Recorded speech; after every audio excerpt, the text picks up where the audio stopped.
Welcome back to Money Chat. No one likes to fail, right? But should we rethink that? Billionaire Ari Rastegar says we should. He's written the book, The Gift of Failure, and he joins us now. And Ari, so is failure a healthy thing, my friend?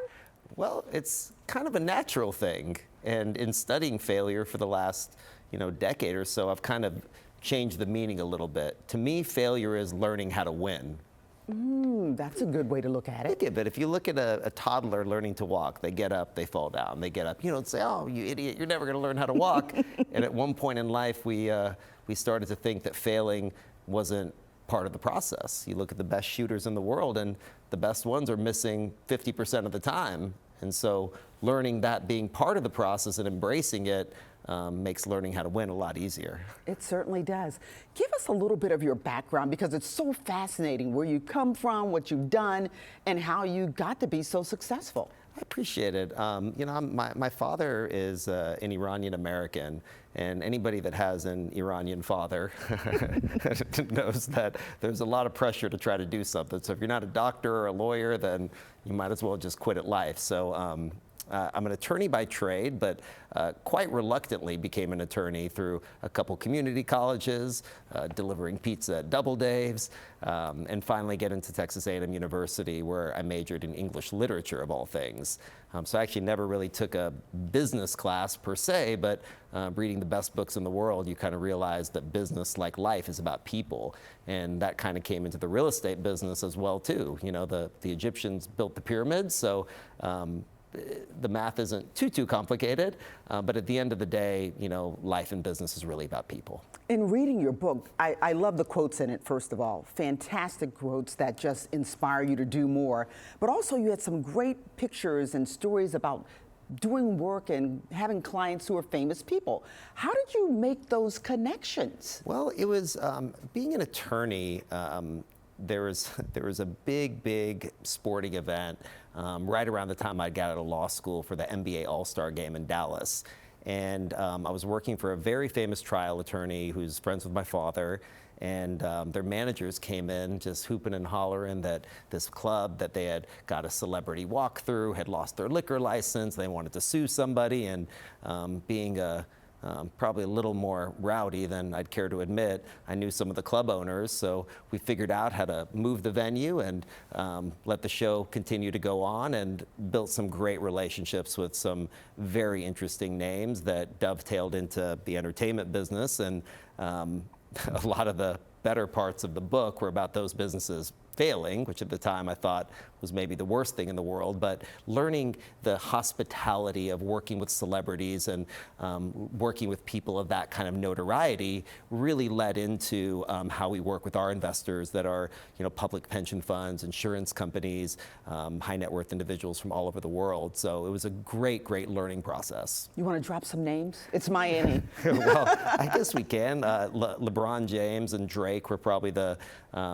two big names, and at the time, I had no idea who Drake was, and anybody that knows me knows I'm quite the hip hop enthusiast, and I remember thinking, like, who's this Canadian guy? LeBron's here, and he's like, LeBron is like, no, this guy, he's gonna be the guy, and over the years becoming very close with, with his managers, with the owners of his labels, it's been a very fruitful relationship. They actually call you the Oracle of Austin. You've made a lot of money in real estate. Why is real estate so often where people make their fortunes? I think it's a great question. First of all, kind of everything is real estate, right? Like the studio is real estate. Rockets have to take off from real estate. So that was really the interesting part for me, because, we have ambitions to go into other, various industries, as we'll be doing over the next couple years, but the staple is real estate. So even, we joke that, people talk about the cloud being this, thing up in the sky, but, the cloud exists in one of the Rastegar industrial buildings. And so it's just this great foundational piece, for lack of a better cliche, to build on just about anything. So building those relationships on Wall Street, and then coming to Texas, which, has really been one of the most sustainable growing markets really in the world. And if you look at all of the latest population migration trends, Dallas will be the most populated city in the United States by 2050. So Goldman Sachs is building the second largest office in the world, incidentally across the street from a project that we own that 20 years ago was a nightclub that didn't let me in because my shoes were too dirty. So through a little twist of fate, we ended up being able to buy that building and go through a very profound rezoning process to build a beautiful building that will be really a testament to what Dallas and what Texas is becoming. Phenomenal. In the book, you say that we are our greatest asset. Explain that. Well, at the end of the day, all you got is you. It's Amen. And so when you're on an airplane and something God forbid something happens, they say put the mask over your face before you put it over your kids. And as a father of 3, I'm like, well, I put it over me instead of my kids. But you learn that the more you can feed yourself, the more you can take care of yourself, the more you can take care of other people. And so I've really looked at working through whether using transcendental meditation, various health and wellness practices to be able to work in a more productive way. Because at the end of the day, serving your customers, serving your clients is really what life is about. And I've always looked at it as work being worship. You're given this plot to till or whatever philosophy you look at, whether religious or spiritual, and you think, look, this is what I was given. These are the tools I got. What am I going to do with it? And how am I going to make the world a better place by continuing to build the things that I have? If some kid comes up to you and says, hey, how do I become successful? How do I fail and then carry on? What would you tell them? I would tell them that you should take a cue from Nike and just do it. And it sounds a little bit cliched, but all success is about inertia, is about action. And if you take this idea of the trial and error that we see in anybody doing anything of notoriety, you try it, you do it again, you get better. You try brushing your teeth with your left hand. It feels a little awkward, but by the next week or so, you get a little better at it. And I think so often that we quit on our dreams right when it starts to get hard. And knowing at the beginning that it's gonna be hard, it's not gonna be easy, but it's gonna be worth it. But probably the two most important, I think, assets or characteristics a person can have is tenacity. And with tenacity, you build what I would say is the most important commodity in the universe, and that's momentum.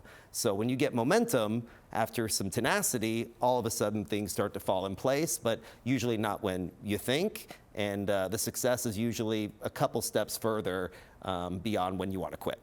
Ari, thank you so much. Some great insight there today. Thanks for having me. Thank you for coming all the way from Texas to see us. I appreciate it. Thanks so much. That big red Netflix N now stands for new home on one very popular street. Elmo, Big Bird, and the entire Sesame Street gang have a change of streaming address to Netflix. The iconic children's series set to air on Netflix later this year as part of a new deal with the streaming giant. The long-running children's show saved just months after Warner Brothers Discovery opted not to renew the kids' program. Now, Sesame Street is entering its 56th season, if you can believe it, and will have new episodes released in 3 batches. No release dates have been given yet, but the streamer did reveal that fans should expect a slightly new format when the show returns. Netflix also plans to develop video games for the Sesame Street franchise. Money doesn't guarantee happiness, but it does provide some tranquility, financial security, and peace of mind. Learn to use it wisely. Until next time, we'll see you right here on Money Chat.